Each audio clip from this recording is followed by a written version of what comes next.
नांदूर शिंगोटे गट वावी आणि पांगरी परिसराच्या विकासासाठी आगामी निवडणुकीत डॉक्टर विलास पांगारकर यांना उमेदवारी देण्यात यावी अशी एकमुखी मागणी ग्रामस्थांनी भव्य मिसळ पार्टीत व्यक्त केली। गावातील विकास कामे, रोजगार निर्मिती आणि पूर्व भागातील वाढत्या समस्यांवर उपाय म्हणून डॉक्टर पांगारकर हेच योग्य नेतृत्व आहेत असा ठराव यावेळी पारित झाला। ग्रामस्थांनी याबाबत नामदार माणिकराव कोकाटे यांची भेट घेऊन ठामपणे उमेदवारीची मागणी करण्याचा निर्णय घेतला। अनेक वक्त्यांनी यावेळी सांगितलं की मागच्या वेळची निवडणूक ही अत्यंत कमी मतावर म्हणजे निवडणूक जिंकलोच होतो आपण, पण एक अंकी आकड्यावर आपली निवडणूक त्यावेळेस गेली आणि त्याची जी काही सल आतापर्यंत आपल्या सगळ्यांच्या मनात आहे। पांगारकर राजेंच्या बाबत माझ्यापेक्षा तुम्ही सर्व लोक त्यांना चांगलं ओळखता। आमचे जरी नातेसंबंध असले परंतु त्यांचं कार्य हे काही फक्त सिन्नर तालुका, नाशिक जिल्हा, महाराष्ट्रात नाही, तर या पांगरी गावाचं नाव त्यांनी दिल्लीच्या तख्तावर सुद्धा त्या ठिकाणी अत्यंत चांगल्या पद्धतीने फडकवलेलं आहे की जे पांगरी गाव या सिन्नर तालुक्यातलं असलं तरी शिवजन्मोत्सव सोहळ्याच्या माध्यमातून धर्मवीर छत्रपती संभाजी महाराजांची जयंती असेल, या सगळ्या ठिकाणी आपण बघितलं असेल इथून त्यांनी त्या सगळ्या रथयात्रेच्या माध्यमातून म्हणजे या सिन्नर गाव, पांगरी गावापासून तर दिल्लीपर्यंत जेवढे काही रस्त्यातले गाव असतील त्या प्रत्येक गावामध्ये जात असताना ही कुठली माणसं आहेत, ही कोण आहेत, त्यांची विचारधारा काय आहे, आपल्या जीवनातल्या सगळ्या विचारधारा त्यांनी दिल्लीपर्यंत पोहोचवल्या। तुम्हाला माहिती आहे राजस्थानचे राज्यपाल कधीही प्रोटोकॉल तोडत नाही, पण त्या ठिकाणी या लोकांच्या व्यक्तिमत्वाला साजेसं त्या सगळ्याच राज्यपालांनी त्यांचे प्रोटोकॉल तोडले आणि छत्रपती शिवाजी महाराजांची महती प्रत्येक राज्याला व्हावी म्हणून त्या राजभवनामध्ये ती सगळे आपण दिलेले रथ त्या ठिकाणी ठेवले आणि सगळ्या लोकांच्या व्यवस्था केल्या। हे या व्यक्तीचं काम बोलतं, लक्षात घ्या, असं कोणालाही होऊ शकत नाही।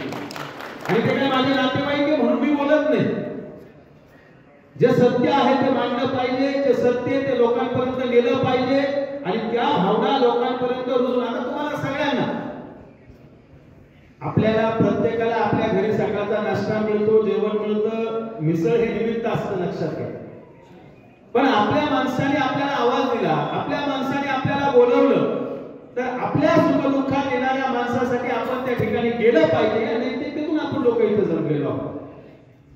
आता इथे प्रत्येकाने एकच पक्षाचं नाव घेतलं की बाबा नामदारांकडे आपण गेलं पाहिजे आणि तुम्ही आता नामदार म्हणायला शिकत आहात, आमदार म्हणू नका, अहो ते त्याच्या फार पुढे गेलेले आहे। या राज्याच्या राजकारणामध्ये नामदार माणिकराव कोकाटे साहेब अत्यंत चांगल्या पद्धतीने काम करतात,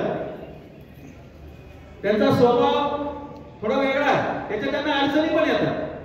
म्हणजे त्यांनी जेव्हा मंत्रिपदाची शपथ घेतली सगळ्यात पहिले मी त्यांना जाऊन सांगितलं तर साहेब आता तुम्ही आमदार नाही, आता तुम्ही मंत्री झाले, त्याच्यामुळे आपलं स्पष्ट होणं थोडं थांबवा, पण काही माणसं स्पष्ट असतात ते त्यांच्या स्वभावात बदल करू शकतात। विलास भाऊंचा प्रत्येक गावामध्ये कमीत कमी मला वाटतं 5-25 कार्यकर्ते जरी असे असेल तर ते त्या गावात जाऊन उभं राहिल्यानंतर ते भाऊंना स्वतःहून नमस्कार घालतील किंवा भाऊ त्यांना ओळखतील, अशा प्रकारचा हा माणूस आपल्या या नांदूर शिंगोटे जिल्हा परिषदेच्या निवडणुकीच्या निमित्ताने उमेदवारी करण्यासाठी त्यांची इच्छा आहे आणि मलाही वाटतं की आपण सर्वांनी भाऊंच्या या इच्छेला आपण मतदान रूपी अशा प्रकारचा आशीर्वाद देऊन भाऊंचं हे स्वप्न साकार करण्यासाठी आपण सर्वांनी हातभार लावायचा आहे। भाऊंच्या बाबतीत जर सांगायचं ठरलं तर भाऊ कुठल्याही पदावरती नसताना सुद्धा या छावा संघटनेच्या माध्यमातून म्हणा, एक मैत्रीच्या नात्यातून म्हणा, ते अनेक प्रकारचे लोकउपयोगी जनहितार्थ अशा प्रकारचे कामं करत असतात। मी माझा स्वतःचा एक वैयक्तिक अनुभव सांगतो। संजय कोकाटे या ठिकाणी आहे, त्यांच्याकडे त्यावेळेला गाडी होती, आम्ही मुंबईवरून येत असताना आम्हाला नाशिकला एक फारसा प्रॉब्लेम तयार झाला आणि रात्रीचे 1:30-2चा टायमिंग होता। आता आपल्याला मदतीला या ठिकाणी कोणी पाहुणे रावळे भरपूर असतात, पण अशा वेळेला कोणाला फोन करायचा, संजू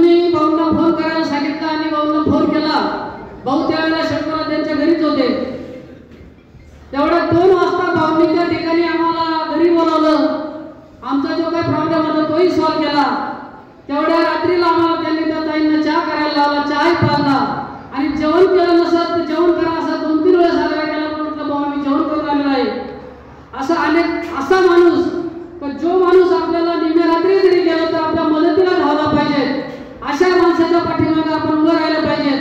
हे विलास भाऊंवरती असलेलं विशेष प्रेम या ठिकाणी आपण बघतो. आणि आताच आपले ज्येष्ठ संपत भाऊ यांनी सांगितलंय की विलास भाऊंनी सामाजिक काम काय केले. सामाजिक कामामध्ये सर्वात मोठं मराठा आरक्षण मिळवण्याचं काम जरांगे पाटलांना पांगरीमध्ये आणलं, आपल्या तालुक्यात आणण्याचं पहिलं काम विलास भाऊंनी केलं. हे विलास भाऊचं विशेष कौतुक या ठिकाणी आपल्याला करावं वाटतं. कारण मराठ्यांच्या संघर्षामध्ये आरक्षण मिळवून देणे ही सोपी गोष्ट नव्हती. मुंबईला आम्ही रायगडला गेलो, मुंबईला गेलो, पुण्याला गेलो आणि आंतरवली सराटीला गेलो. त्या ठिकाणी प्रत्येकाच्या गाडीचा खर्च असेल, त्याच्या जेवणाची सोय असेल, जे विलास भाऊ प्रत्येकाला आग्रहाने विचारत होते. आणि या माध्यमातून मराठ्यांसाठी असलेला संघर्ष हा जनतेसाठी कसा वळवायचा या माध्यमातून हे जिल्हा परिषदेचं इलेक्शन या ठिकाणी आपल्या समोर दिसते. कारण त्यांना जनमनातली प्रत्येक समाजात असलेली तळमळ असेल, आदिवासी असतील, मुस्लिम असतील, SC असतील, ST असतील, सर्वांना बरोबर घेऊन हा समाज आपल्या बरोबर राहायला पाहिजे या माध्यमातून विलास भाऊंनी ही चळवळ उभी केली. मागच्या जे काही जिल्हा परिषद इलेक्शन झालं त्यावेळेस आपल्याला तेल लावलेला पैलवान नव्हता. आता हे तेल लावलेला पैलवान आपल्याला या ठिकाणी उभा करायचा आहे. कारण आता काय हा पैलवान आपल्या कोणाच्या हातात सापडणार नाही, आता सटकलेला आहे. त्यामुळे आता समोर येणाऱ्याने प्रत्येकाने विचार करायचा आहे की सर्व पूर्व भागातील गावं एकत्र झालेली. आपण अजितदादांना या ठिकाणी विनंती करू, आपल्या तालुक्याचे विकास प्रमुख कोकाटे साहेब यांनाही विनंती करू की या दिल्लीपर्यंत संपर्क असलेला, महाराष्ट्रातील प्रत्येक नेत्याशी, प्रत्येक राजकारण्याशी संपर्क असलेला, प्रत्येक विभागातील अधिकाऱ्याशी संपर्क असलेला नेता आपल्या सर्वांनी निवडून द्यायचा आहे. आणि आपल्या पूर्व भागाचा विकास ज्याप्रमाणे कोकाटे साहेबांनी पाण्याची गंगा आपल्या पूर्व भागात वाहिली, त्याचप्रमाणे विकासाची गंगा विलास भाऊच्या माध्यमातून वाहिली पाहिजे, अशी मी या ठिकाणी आपल्या सर्वांना विनंती करतो. शिवजयंती, मराठा आरक्षण तसेच सामाजिक कार्यात सातत्यानं सक्रिय राहिल्यामुळे डॉक्टर पांगारकर यांच्यावर युवकांचा विशेष विश्वास असल्याचेही यावेळी नमूद झाले. या बैठकीस दुसंगवाडीचे सरपंच कानिफनाथ घोटेकर, नंदू गोराणे, दीपक वेलजळी, विनायक घेगडमल, प्रकाश पांगारकर, कैलास निरगुडे, अरुण विरकर, कचरू घोटेकर, सुशिला विरकर, जगदीश कुर्हे, कृष्णा घोटेकर, सुनील पवार, कन्हैयालाल भुतडा, नंदू मालपाणी, कैलास काकड, मारुती शिंदे, सुनील खरात, संपत पगार, रमेश अप्पा पांगारकर, करण गायकर, रंभाजी पगार, रवींद्र वेलजळी, सुनील काटे, सोमनाथ वच्छरे, प्रकाश शेळके, संभाजी पगार यांच्यासह अनेक मान्यवर उपस्थित होते. म्हणून आम्ही ती उमेदवारी कार्यकर्ते आणि आम्ही मागत आहोत. कारण आम्ही तिन्ही पंचवार्षिकला महाराष्ट्रामध्ये अजितदादा पवारांना आम्ही मदत केलेली आहेत. आणि पवार साहेबांच्या आशीर्वादाने आम्ही पूर्ण महाराष्ट्रभर राष्ट्रवादीच्या जिथं जिथं आमदार खासदार आहेत त्यांनाही पाठिंबा दिलेला होता. त्या माध्यमातून ही निवडणूक अतिशय वेगळ्या पद्धतीत जाती का काय असं आमच्या आता लक्षात येतं आहे. होणाऱ्या पुढच्या काळामध्ये आम्ही पूर्ण गटाचा एक मेळावा घेणार आहोत आणि आम्हाला सगळे पक्ष संपर्कात आहेत. दुसरेही पक्ष आम्हाला कोणते असे नाही म्हणत नाही आम्हाला उमेदवारी देणार आहे. म्हणजे असं काही नाही का कोणी उमेदवारीला आम्ही कोणाच्या दारात गेलो पाहिजे. आम्हाला चालून उमेदवारी आमच्या नांदूर सुपटे गटात भेटल आणि ती आम्ही करू. राहिला प्रश्न आम्ही राष्ट्रवादीच्या घड्याळावर थोड्या मताने आमचा पराजय झाल्यामुळं घड्याळाच्याच निशाणीवर परत आम्ही निवडून आलो पाहिजेत हा आग्रह आमचा आहे. म्हणून येणाऱ्या काळामध्ये माननीय आमचे तालुक्याचे क्रीडामंत्री माणिकरावजी कोकाटे साहेब यांच्याशी आमचे कार्यकर्ते बोलणार आहेत आणि त्यांच्या माध्यमातून काय निर्णय होईल तो आम्ही एक मेळावा घेऊन जनतेसमोर काय ठरवायचं तो विषय ठरलेला आहे. पण आम्ही तर घड्याळाच्या निशाणीवर निवडणूक लढवावी अशा मानसिकतेमध्ये सर्वजण आहेत. आणि असं नाही आहे का बा आम्ही मंत्री आहो, इथले मंत्री आहेत म्हणून आम्ही ते बोलतो. लोकांचं काम केलेलं आहे म्हणून विकासाच्या गंगेच्या आज पूर्व भागामध्ये चांगल्या मोठ्या प्रमाणामध्ये पाण्याची सगळ्या बाजूनी पाणी वाहते.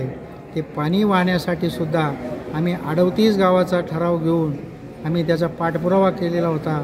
ज्यावेळेस माणिकराव कोकाटे यांचा पराजय झालेला होता आणि राजाभाऊ वाजे शिवसेनेचे आमदार होते, त्या काळामध्ये सुद्धा आम्ही शांत बसलो नाही.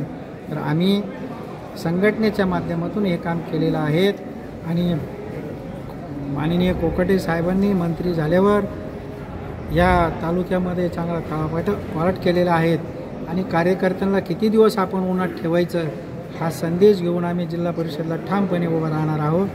आणि कार्यकर्त्यांची भूमिका आम्ही आज भाषण केलं नाही, आम्ही सगळ्यांचं मतं ऐकून घेतलेले आहेत.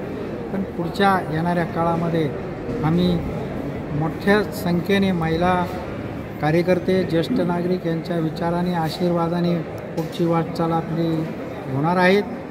आणि आज सगळ्या समाजाच्या लोकांनी इथं येऊन पाठिंबा दिलेला आहे. का असा कोणताच समाज राहिला नाही तर त्यांनी आम्हाला पाठिंबा दिलेला आहे.